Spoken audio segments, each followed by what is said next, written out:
최용우님 너무 감사합니다. 저는 늦깎이 신혼부부인데요. 이 채널을 접하지 못했다면 올해 무리하게 대출을 받아서 신혼 아파트를 4억에서 5억에 구매했을 것입니다. 그런데 지금 그 아파트는 시세가 1억 넘게 하락했습니다. 잠시 마음을 접고 지금은 관망 중입니다.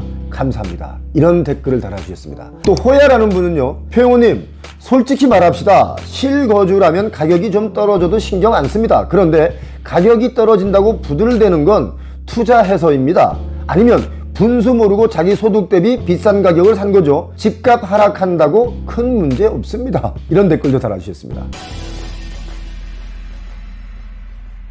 저희 표용우TV에서 여러 번 말씀을 드렸었는데요. 부동산 시장 침체에도 외국인들이 집 사는 것이 거래량이 좀 늘었고요. 그러면서 본인들은 거주를 하지 않고 새 놓는 외국인들도 증가했습니다. 외국인 부동산 거래 과정에서 투기성, 불법성 이런 것이 의심되는 거래 행위가 늘어나면서 사실 국민들의 반감도 늘어나고 있다고 봐야 되는데요. 이에 대한 대응책을 마련해야 한다. 이런 요구가 점점 커지고 있습니다. 그동안 부동산 완화 대책으로 다양한 정책이 나왔지만 외국인의 부동산 취득은 적절한 규제 방안이 없었기 때문에 상대적으로 역차별 논란이 있었던 것은 사실입니다. 여러 가지 역차별 중에 간단하게 제가 몇 가지만 좀 꼽자면, 첫 번째, 외국인은 다주택 취득세 중과가 사실상 어렵습니다. 모르셨죠? 과세 형평성 측면에서 여러 불만이 나오는 부분이 바로 이 부분입니다. 그리고 두 번째, 외국인은 내국인과 달라서 주택자금 조달이 쉽습니다. 우리들 내국인의 경우는 주택 매입 시에 주택담보대출 조건에 따라서 여러 가지 좀 막혀 있죠. 그 반대로 외국인들은 주택담보 인정 비율, LTV,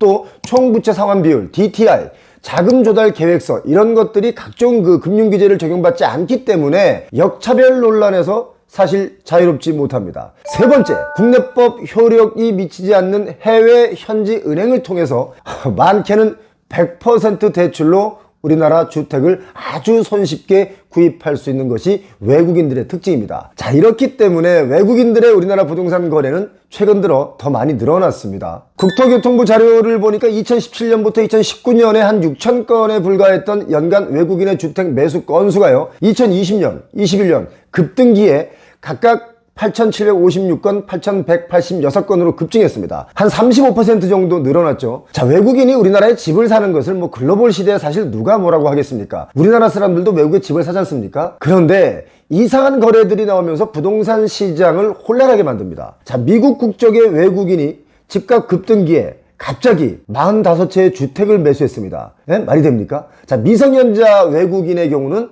수십억 원대의 주택을 샀는데 그냥 현금 주고 삽니다. 우리가 볼 땐 현금이지만 그쪽 나라에서는 이미 대출을 풀로 땡겨서 와서 살 수 있는 거지 않습니까? 자, 외국인 간의 거래 절반가량은 또 중개를 통한 거래가 아닌 직거래로 이루어지는 등 정말 이상한 거래들이 많이 나타나고 있기 때문에 이것이 시장에 혼란을 주고 있다 이겁니다. 외국인에게 우리나라 부동산 시장이 그들에게는 아주 맛있는 먹거리인 이유를 제가 간단하게 정리하면 바로 이겁니다. 외국인 다주택자에 대해서 취득세 중과 조치 등과 같은 규제 방안을 적용하기가 쉽지 않다라는 겁니다. 현실적으로 그렇습니다. 이게 왜 그러냐? 우리 내국인은 세대별로 주택수를 합산해서 취득세 중과도 되고 세금을 매기지 않습니까? 외국인의 경우는 이 호적이나 가족관계 증명이 어렵습니다. 또 국내에 살지 않는 외국인의 경우는 세대혼 여부조차 파악이 불가능하죠. 1세대 다주택 여부를 구분하기가 사실상 불가능하다 이겁니다. 지금 현실적으로는요, 외국인의 경우 1세대를 등록 외국인 기록표나 외국인 등록표를 기준으로 판단하게 돼 있는데, 등록 외국인 기록표나 외국인 등록표의 가족 기재 사항이 실제와 다를 수 있는 거 아니겠습니까?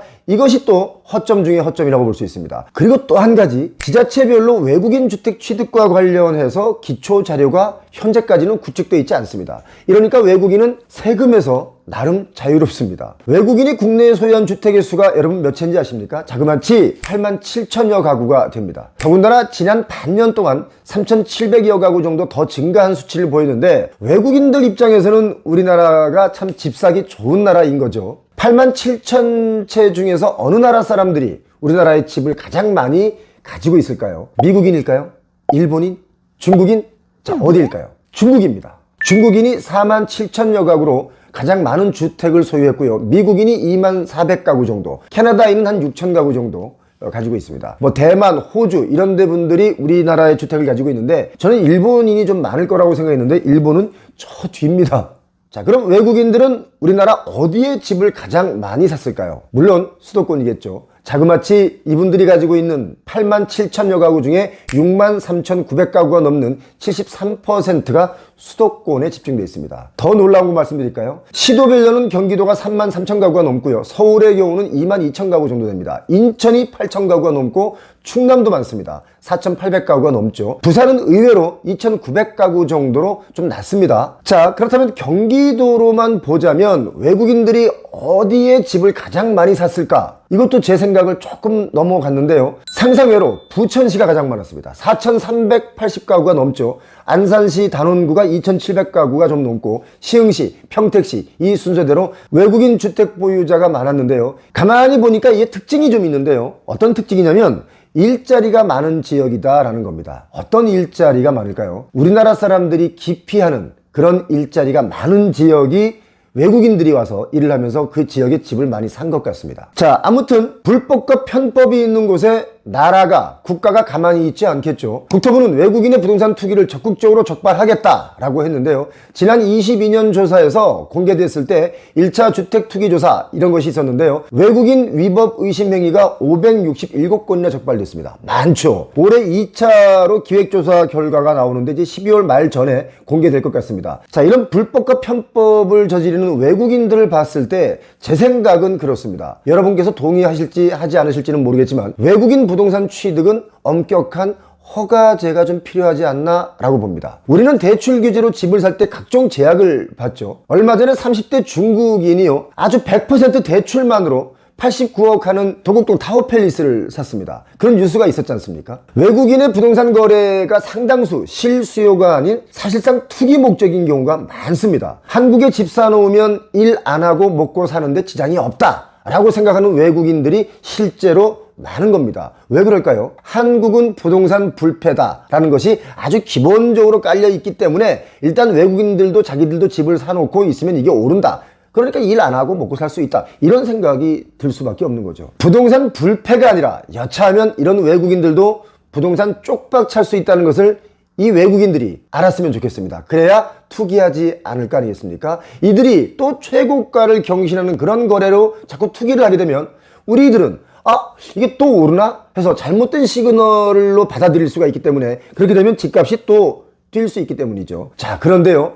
아마도 21년 최고가를 경신해서 거래되었던 이 외국인들이 산 그 집들 어떻게 됐을까요? 아마도 경매로 나오거나 폭락 매물로 나올 가능성이 매우 높습니다. 그들이 대출을 거의 풀로 땡겨서 샀기 때문에 고금리를 그 외국인들이라고 해서 버틸 수 있는 게 아니거든요. 그 외국인들이 투기를 통해서 우리 부동산 시장을 약간 흐트려 놓은 것도 있습니다. 그런데 이걸 좀 허가제로 바꾼다거나 뭔가 강력한 법을 만든다면 이걸 좀 이겨낼 수 있지 않을까 그런 생각을 하는데요. 캐나다의 경우는 한때 그 외국인들이 주거용 부동산을 매수하면서 집값이 막 뛰니까 2년 동안 외국인이 주거용 부동산을 살 수 없게 만들었던 적도 있습니다. 태국의 경우는 경기 회복을 좀 촉진하기 위해서 장기 거주 비자가 있는 외국인에게 방콕과 파타야에 주택용지를 구매할 수 있도록 하는 정책을 추진을 했는데 태국 내에서 태국인의 주택 소유 기회를 떨어뜨린다 이런 여론 때문에 정책을 무기한 연기했습니다. 없던 일로 할게요 이렇게요. 우리도 외국인이 무분별하게 주택 투기에 뛰어들지 못하도록 법을 좀 개정하면 좋겠다라는 제 생각을 여러분께 전하면서 여러분의 의견도 제가 여쭤보겠습니다. 집값이 하락하면서 저희 채널에 감사하다는 댓글이 쏟아지고 있는데요. 소리라는 분의 댓글이 눈에 들어왔습니다. 표영우님 너무 감사합니다. 저는 늦깎이 신혼부부인데요. 이 채널을 접하지 못했다면 올해 무리하게 대출을 받아서 신혼아파트를 4억에서 5억에 구매했을 것입니다. 그런데 지금 그 아파트는 시세가 1억 넘게 하락했습니다. 잠시 마음을 접고 지금은 관망 중입니다. 감사합니다. 이런 댓글을 달아주셨습니다. 이 댓글은요, 사실 제가 여러분께 설명을 잘 해드려서가 아니라 구독자님들께서 제 이야기에 신뢰를 주셨기 때문에 이분들이 손해를 입지 않은 것이다. 저는 그렇게 봅니다. 또 호야라는 분은요, 표영호님 솔직히 말합시다. 실거주라면 가격이 좀 떨어져도 신경 안 씁니다. 그런데 가격이 떨어진다고 부들대는 건 투자해서입니다. 아니면 분수 모르고 자기 소득 대비 비싼 가격을 산 거죠. 집값 하락한다고 큰 문제 없습니다. 이런 댓글도 달아주셨습니다. 그렇습니다. 집이란 것이 사실 대출이 좀 과도하지 않은 상황에서 내가 집을 보유하고 있다면 이게 오르고 내리는 거에 뭐 그리 치중하겠습니까? 거주의 가치를 누리면 되는 거 아니겠습니까? 자, 그런데 과도하게 오른 집값에 또 그걸 감당하느라 치러야 될 그 피멍들이 정말 마음이 아픕니다. 소득은 적은데 거주에 드는 비용이 과다하다면 이거 정말 살 수 있겠습니까? 제가 생각할 땐 죄송하지만 집값은 하향 안정화돼야 된다. 그래야 경기도 다시 살아나고 출산율도 올라가고 또 부동산 거래 역시 더 활발해질 수 있다라고 저는 봅니다. 평호TV를 구독하시는 여러분, 그리고 댓글 달아주시는 여러분, 그리고 좋아요를 달아주시는 여러분 고맙습니다. 부자 되시기 바랍니다.